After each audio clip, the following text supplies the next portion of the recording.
Hey there, you now have a child. Good job, but you probably have no idea what you're doing, so let me help. Prepare yourself because you and your newborn are about to begin the first 5 stages of Erison's psychosocial development theory. There's a lot to learn, so let's jump right in. Trust versus mistrust is the first stage in Erison's psychosocial development theory, starting at birth and ending around your child's first birthday. Infants are often uncertain about their new surroundings and the world they live in. This causes them to look to their primary caregivers, yeah, I'm talking to you, for consistency and stability. Whether or not trust is developed depends on how or if your child's basic needs are met and how much love and attention they receive. In some cases, an infant's basic needs are ignored by the primary caregivers. As a result, he or she is set up for developing mistrust. In contrast, a child develops trust when parents are able to successfully meet their basic needs. Ensuring that your child is fed, changed, bathed, and given attention when needed is the first step toward developing a trusting parent-child relationship. By the end of this stage, your child should know whether or not they are safe in their environment and be able to assess if it is stable and reliable. Infants who develop trust in this stage are able to apply this throughout their life. Moves on to the next stage of Erkson's theory, autonomy versus shame and doubt. Now your child is between 1 and 3 years old. He or she is realizing that they are their fully owned person who has their own thoughts and desires. They have gained a sense of personal control over the world. Wow, that's a pretty scary thought. Well, try your best not to stress too much because within the next 2 years, your little ball of mess is going to want to have a lot more independence and control over their lives, and will likely end up breaking very important things of yours. If you criticize their accidents too harshly, they will forever doubt their own ability as a human. Fun, right? One of the things that you can do to help your child develop a sense of autonomy is to child-proof your house so that they are able to freely explore their new world. Once your child has successfully developed autonomy, they will move on to the third stage, initiative versus guilt. This stage involves ages 3 to 6.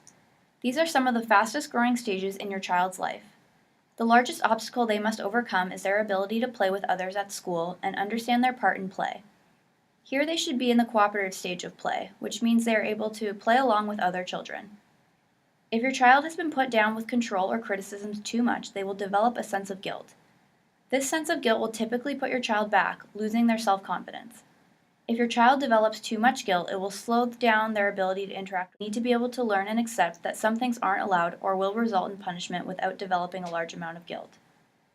Once they have developed a healthy balance between guilt and initiative, it will successfully lead them to the value of purpose. Your child will go through the fourth stage, industry versus inferiority, between the ages of 6 and 12, which is often referred to as middle childhood. At this time, your child will begin to branch out into larger social circles, building relationships with peers and teachers at school. The crisis in this stage involves the need for achievement and appearing competent. When your child fails to accomplish a task or performs poorly, they will likely become very self-conscious, which may cause emotional stress and inhibit them from wanting to pursue other similar activities in the future. In other words, they will feel inferior and may stay stuck in this mindset for a long time. On the other hand, when your child accomplishes a task or performs well, and they are awarded or reinforced for these accomplishments, they will begin to feel proud of themselves and develop confidence. Identity versus identity diffusion stage occurs during the adolescence period of life, which is around the ages of 12 and 18. During this stage, teens explore their independence and develop a sense of self. The stage is centered around developing a personal identity.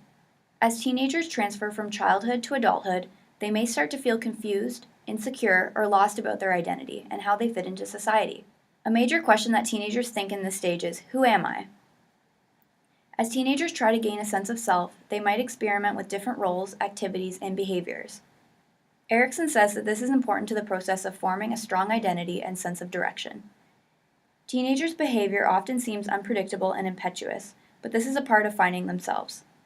Erkison includes that peer relationships such as friends, social groups, schoolmates, societal trends, and popular culture all play a vital role in the shaping of a teenager's identity. Thanks for joining us today on this special about Erkson's psychosocial development theory.